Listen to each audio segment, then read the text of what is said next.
Locking in isn't about motivation and it isn't about discipline. The real reason why you can't lock in is because you don't understand this biblical principle. Now I'll explain in this 4-step framework, beginning with step 1.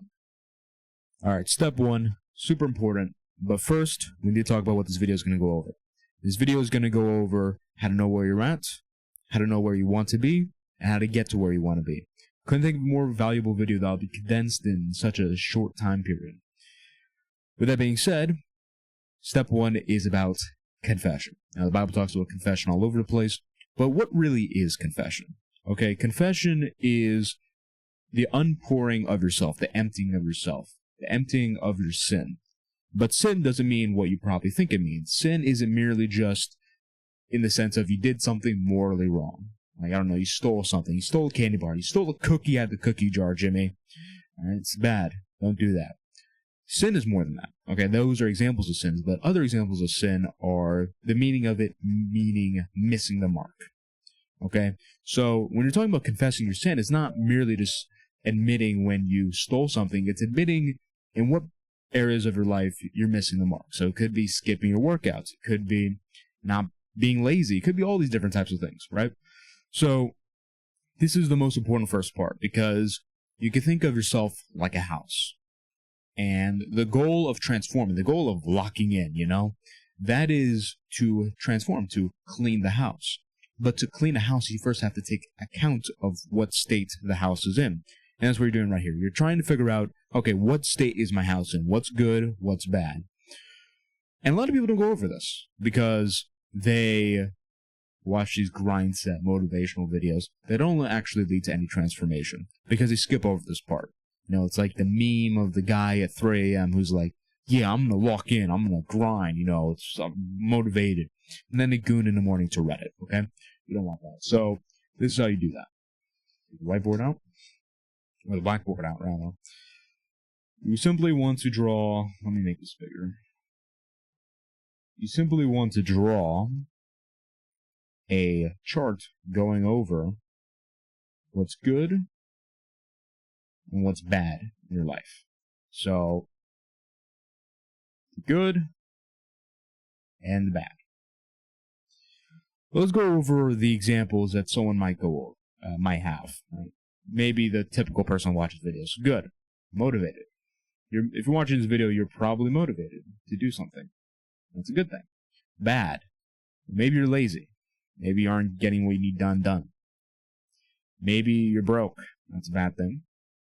Maybe you have bad grades. Maybe you goon. Alright, you're just writing out a list of things that are good and bad. Maybe good is I have a good mom. Mom's very supportive. Good could be, I have a car. Other people don't have cars, You want to list out the good and the bad. And like I said earlier, this gives you a framework, an understanding of, okay, this is where I'm at. And it's very important to not identify too much with either side. Because what happens to a lot of people is they start writing out the good and start writing out the bad. Then they start feeling this, oh my God, this is so bad, I'm so sad, oh no, why am I this way?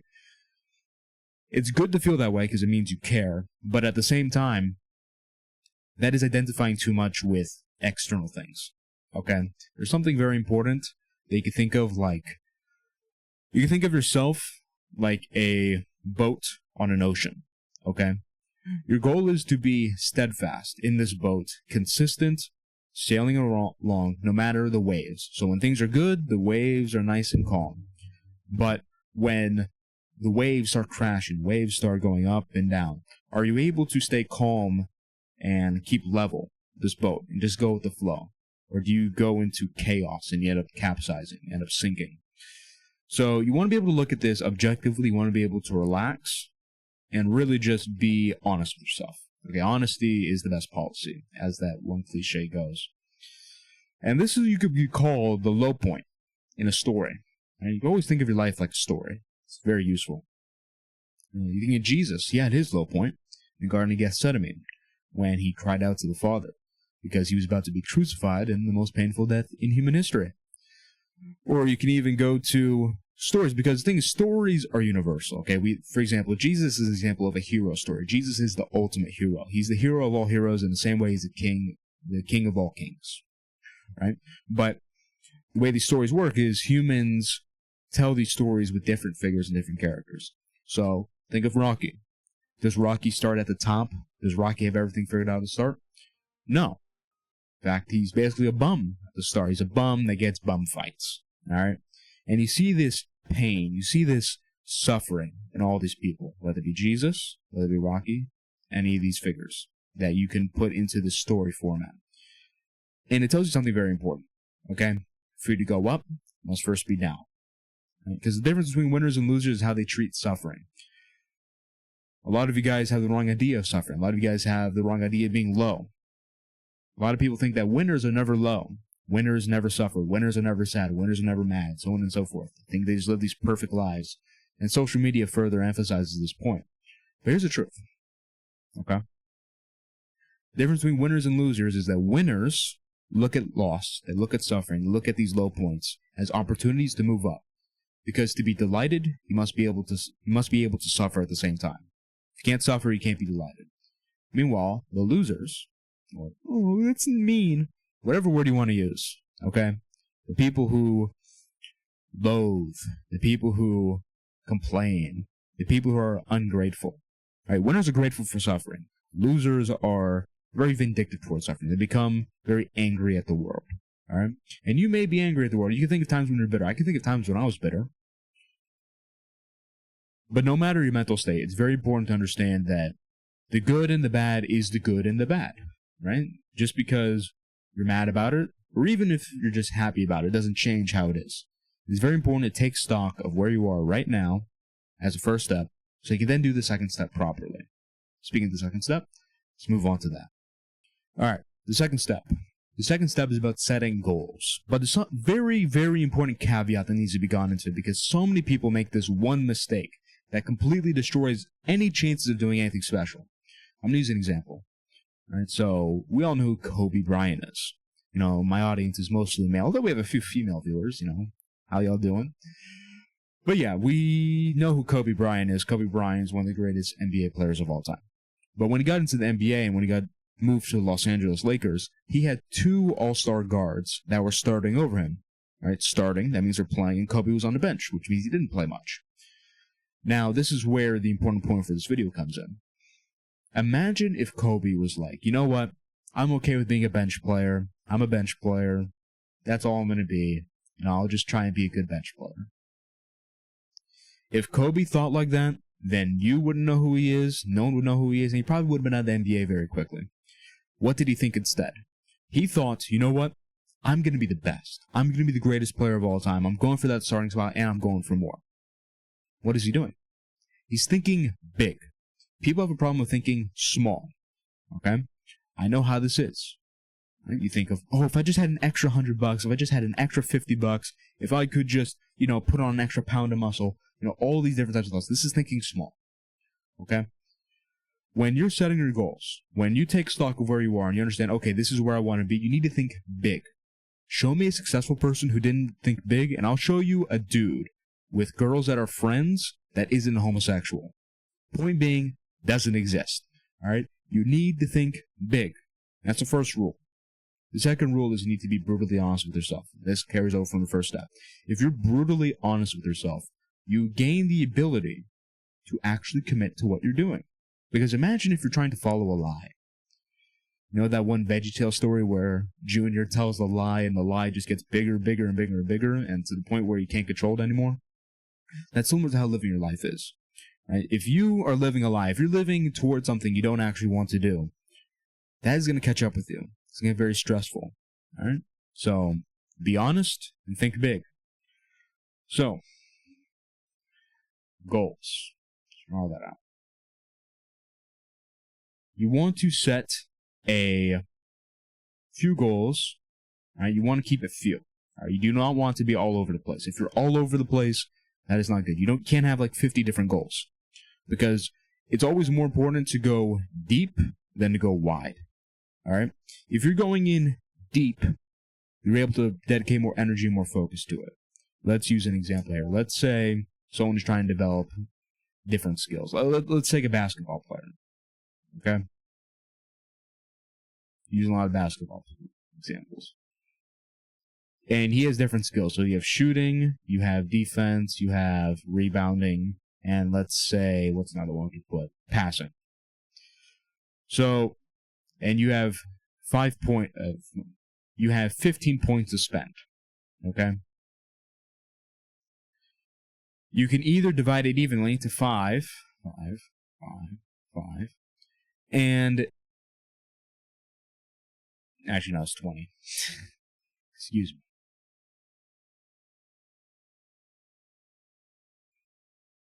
$20. Okay? So you have 5, 10, 15, 20. Right? This will make for a mediocre player.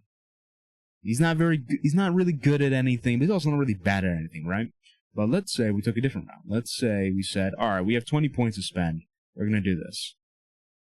All right, instead, we're going to have 15 points on shooting, and we're going to have a point on defense, no points on rebounding, and then put the rest of the points on passing. Now you have a really good player, a really valuable player. He has a good shot, and he can pass a little bit. All right, that is going to be more valuable than the guy who's just kind of mediocre at everything. So you can think of these points like your motivation, your will, your ability to focus. And these are all different skills you can develop in your life. You want to focus on a few key ones and bring those up with this limited, finite energy, this finite willing you have. And this will actually get you the results you want. So with that principle in mind, let's actually get into how we're going to formulate them. So we have the good and the bad from earlier, right? So let's just, okay, bad's goon, let's just make it very simple. Bad's gooning, good is you are motivated. When you're setting goals, the first thing you want to do is you don't want to set goals around the bad. You don't want to say, my goal is to stop gooning. But necessarily you want to shed away. Now this is a very important principle. Okay? So many people get this wrong. They think that the right attitude towards something negative is to hate it and just go like, oh, I hate gooning, I'm never going to goon again, I hate gooning, gooning is bad. But that's the same type of person that keeps relapsing over and over again. You have to become apathetic towards the bad. Because I'm going to teach you something about how the mind works. All right, you have the mental plane. And then you have emotion. To illustrate this example, think of something really happy. Puppies dying. So, yeah, okay, I'm laughing. That's an emotion. And now if I think of a basketball. So I'm changing the thought, but I keep the emotion. You see? So these are two different things. Now, what's important about that is that the mental plane are basically your thoughts and ideas that pass through the mind, right? Then the emotion is like the fire that charges the mental plane. So you can think about, let's just go back to the gooning example. Let's say on your mind is gooning for whatever reason. All right. And you have strong emotion. You're like, no, I'm never going to goon. I'm never going to goon. I'm never going to goon. You're taking emotion and you're charging gooning. What does that cause? That causes you to have gooning in your mind more. Because when you take a thought and you emotionally charge it, that makes it stick in your brain. It makes it come up over and over again. So this is the wrong way to go about it. You should become apathetic towards it. If gooning, for instance, why don't you go to Denmark? The thought in your mind is, Denmark? I mean, why the hell would I go to Denmark? I don't care about Denmark. Maybe you're from Denmark and, it's different for you. But for most people who watch this video, you have no relation to Denmark at all. So you're apathetic towards it. You don't think about Denmark. Meanwhile, if you take gooning, you have this, super hardcore attitude towards it. It's still in your mind. It still has control over you. Treat gooning the same way you treat Denmark. Apathetic. That same thing goes for all the negative things in your life. That doesn't mean you're becoming okay with doing it. It's very important. But rather, you're taking it out of your mind. Because when you think about how getting better is, this is the low stuff. So this is like addiction. This is gooning. This is all the bad stuff, all the negative things.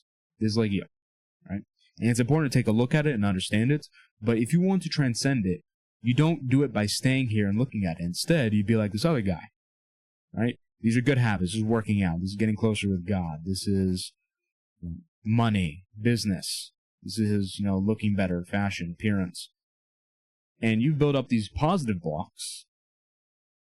guess what? You can't even see the negative anymore because the negative's not in your mind anymore. That's the way you got to treat the negative. You got to rise above it. Okay? You have to rise above the negative. So with the bad, you want to acknowledge it, you want to take account of it, and you want to use the good to transcend the bad, right? Because think of God, right? God has no bad in him, and there is no such thing as bad that just exists. Bad is always a perversion of good. To redeem humanity, did Jesus just say, okay, you know what? Humanity, you're all gone. No, he came to redeem humanity. Because the bad is healed through the good.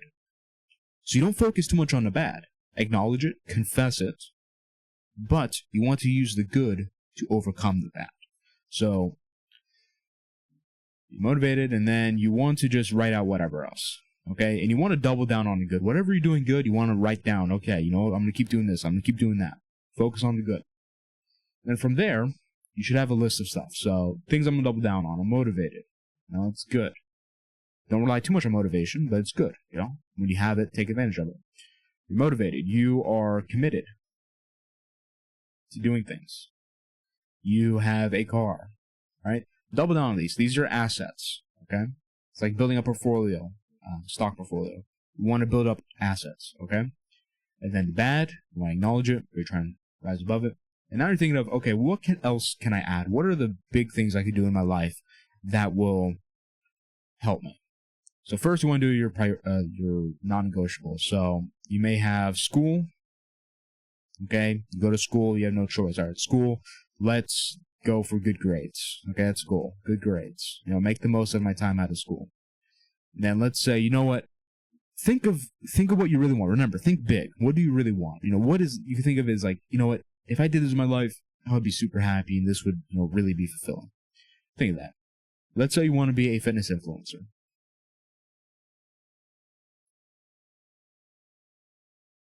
That is a good goal, right? Fitness influencer. Okay, so my goal should be to get 100 followers. That's a short-term goal, and then long-term, you know, it's like, okay, you know, I want to get 1 million followers, and I want to build, you know, something very important, you know, something I can live off of. All right, let's say these are your two big goals for the time being, right? Good.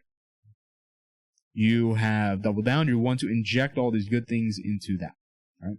You want to think of it like you have an umbrella of a few things you really focused on. So for me, it is my business, which is not this. The brand, which is this. And the gym. Those are my 3 priorities right now. So everything I do stems from this, right? And we'll go into that more later.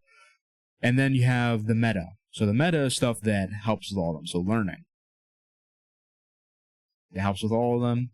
And God, of course, who oversees all of these in my mind, right? So this is the way you want to do it, okay? You want to make it, you want to condense it. You want to have as few buckets as possible because you don't want to spread yourself too thin. And remember, and I'll leave this section out on this. Never think small. What does the Bible say? Believe you have received it and it will be yours, and faith can move mountains. Have faith, have belief. Okay? Think big, not small. All right, section 3. Section 3 is going to go over systems. I'm going to tell you something. A lot of people try to sell you fancy stuff. A lot of people try telling you, oh, wow, if you just buy this special book, which actually sucks. Buy this special book, you have all the answers. If you get this, special phone, you can do everything. Or even if you get this $700 camera, it will change everything. No. Okay? What's important are not little pedantic little details. Okay? You can focus on the little details after you get the big details down. And the biggest detail you can focus on are systems. Systems for achieving things. All right?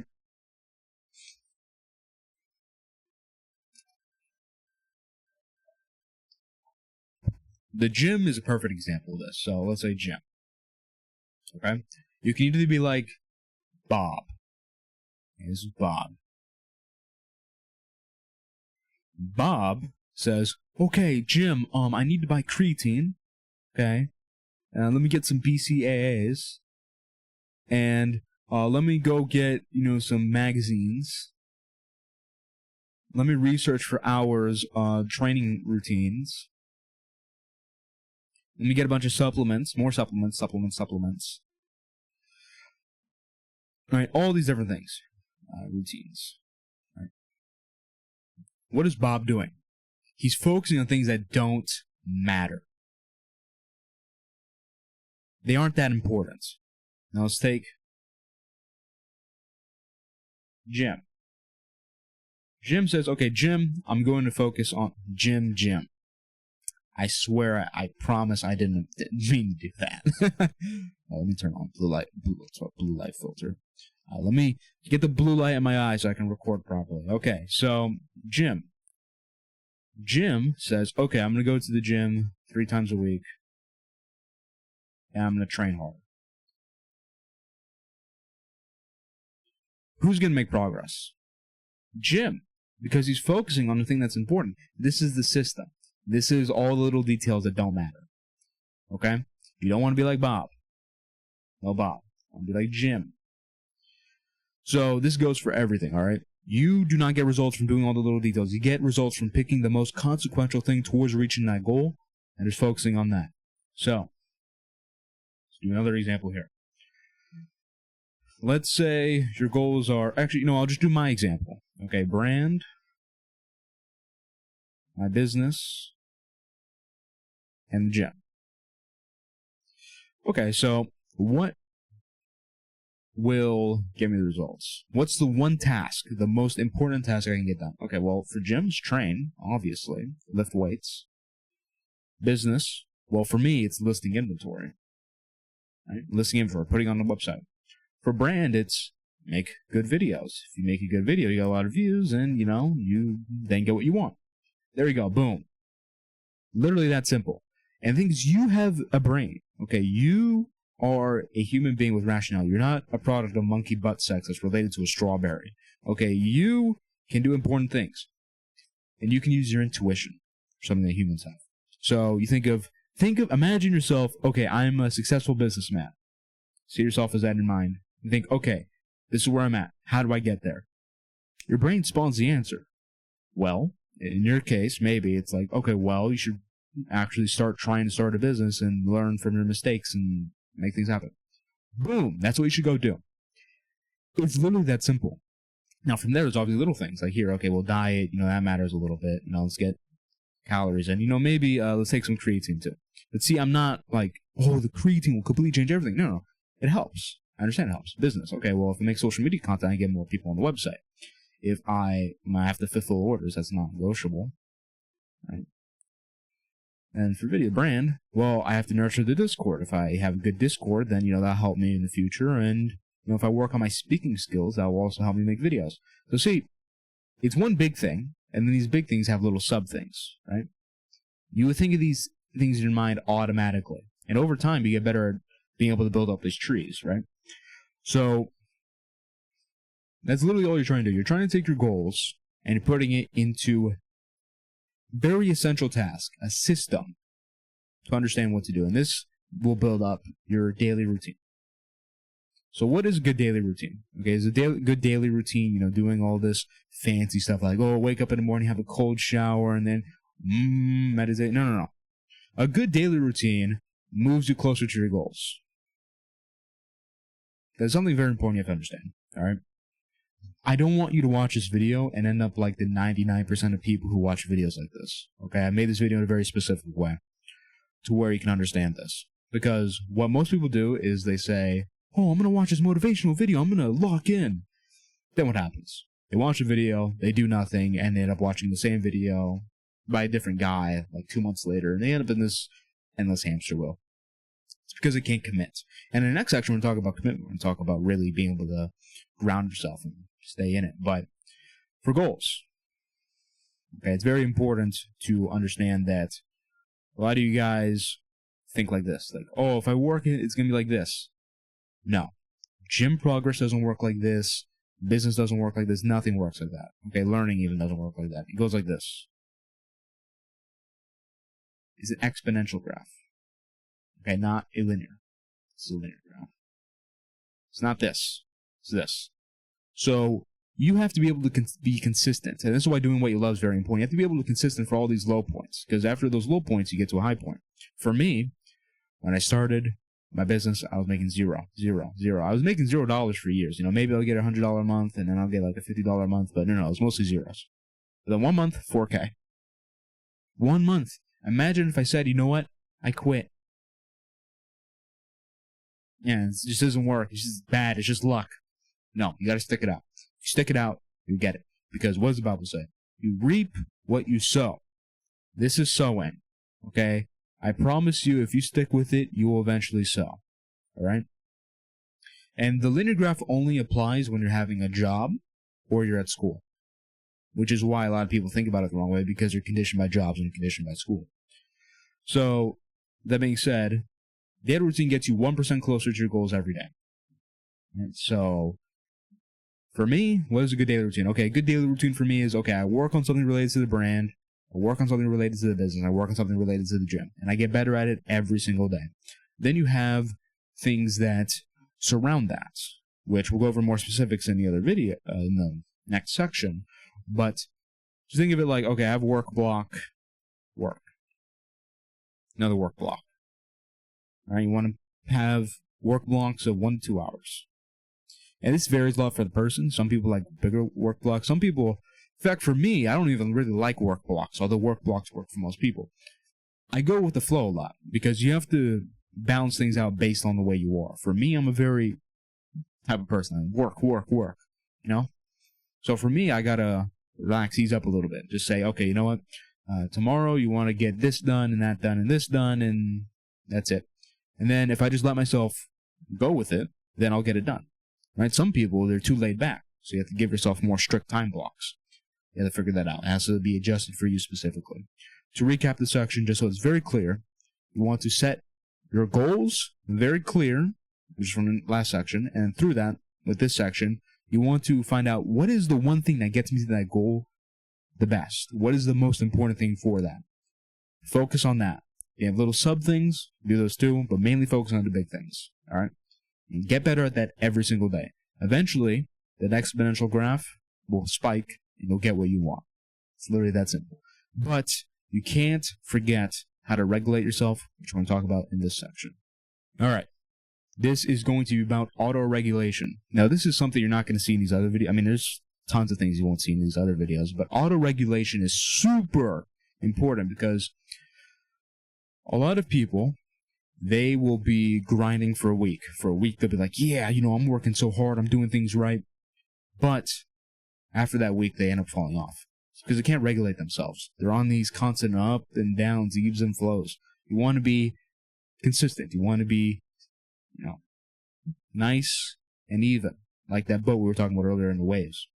So I would say the main thing, the most important thing is gratitude. Gratitude is the greatest auto-regulator of all time, because let's go back to that graph earlier.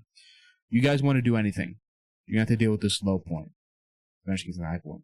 How do you stick with this? Well, one thing is loving what you do, but also having gratitude. Like I said earlier, the biggest difference between winners and losers is how they respond to suffering. And in this specific section, it's about gratitude. Winners are grateful for their suffering. Michael Jordan is grateful that he didn't make his JV team. I know or cut from his varsity or whatever, something like that. There's some truth to the story, there's like other parts, but generally speaking, that's what happened. Okay, he wasn't on the varsity team. Michael Jordan, the greatest basketball player of all time. They don't come out with LeBron. LeBron isn't the GOAT. But Michael Jordan, the GOAT, had that happen to him in high school. His love of the game kept him through, and I bet you every single last penny I have that he's grateful that happened because it made him better.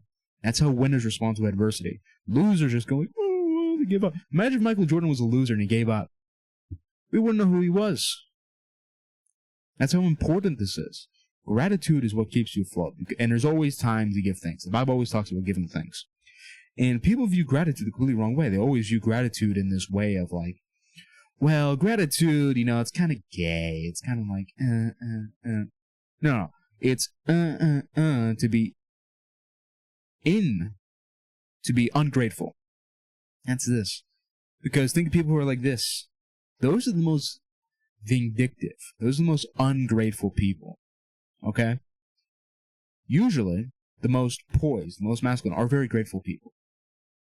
And I understand the whole practice of gratitude might feel weird, but you have to make it about a feeling, okay? You have to make it about cleansing your heart and your mind, all right? Because when you feel gratitude in your heart, you'll know, all right? Focus on the feeling, not just the saying, because a lot of people say, like, I am grateful for my mom. No, that's not the way you're supposed to do it. Instead, focus on the feeling. Okay, imagine, the easiest way is imagine life without your mom. Imagine if you had mom. Imagine if you had all these different types of things. Like, wow. You start to feel it. Like, wow, I'm really grateful for my mom. You start feeling it. And that's gratitude. You do that every morning and every night, I guarantee you're going to be able to stay afloat.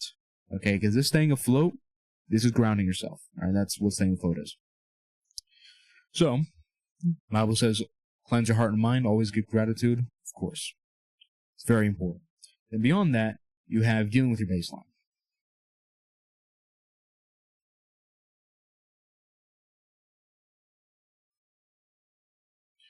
You have to understand who you naturally are. And I talked about this earlier, about how I'm usually like this, so I gotta go like this. Okay, but most people are like this. They're too laid back, they're too loose. You gotta go like this. In the same way, you have to play with how your baseline is. So if you know you're someone who's very emotional, focus more on tasks that force you to think. If you're a very thinking person, you don't really like doing emotion, focus more on emotional tasks. Okay? You want to look at yourself and go like, okay, I'm this type of person. I'm very aggressive. I tend to be angry. I tend to be this. I tend to be that. And you see the things, I'm usually not emotional. Or maybe I'm usually not a thinker. I'm usually, not very angry. You want to look at all these different types of things. You really want to find a way to work with them, right? Even it out. So an example would be, let's take a control freak. This kind of relates to what I said earlier, but this is a really concrete example. Let's take a control freak. What does a control freak have to do? The control freak has to relax. Because think about it, this is like success. Actually, I have a whiteboard for a reason, right? Or a blackboard. Success is like this, okay? It's this point. Draw a circle. Being controlling is like this. It's too far out here. Being too laid back is like this, right? So, that control freak, he has to say, okay, I'm going to be more laid back. It brings him more to that ideal point. The laid back person has to be like, okay, I got to take things a bit more seriously. It brings him here. So you have to find out, what type of person are you? Okay? Are you someone that needs to relax? Or someone that needs to focus a bit more? Work with that. Very important. Very underrated as well. And I'll leave you guys with this. Spiritual practices. Now, there's a few of them that I think are very good.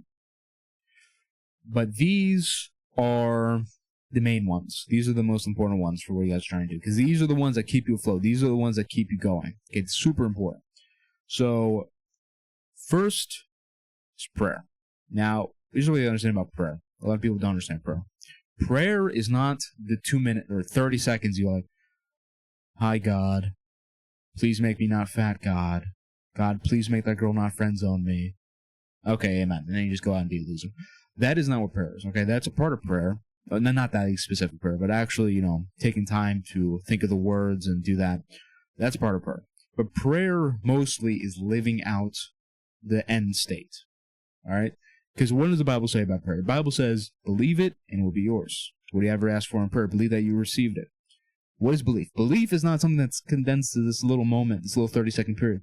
Belief goes on all the time.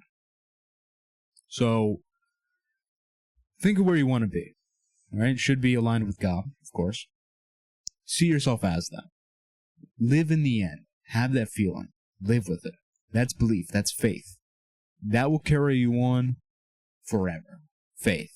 Faith is like the juice that keeps our bodies going.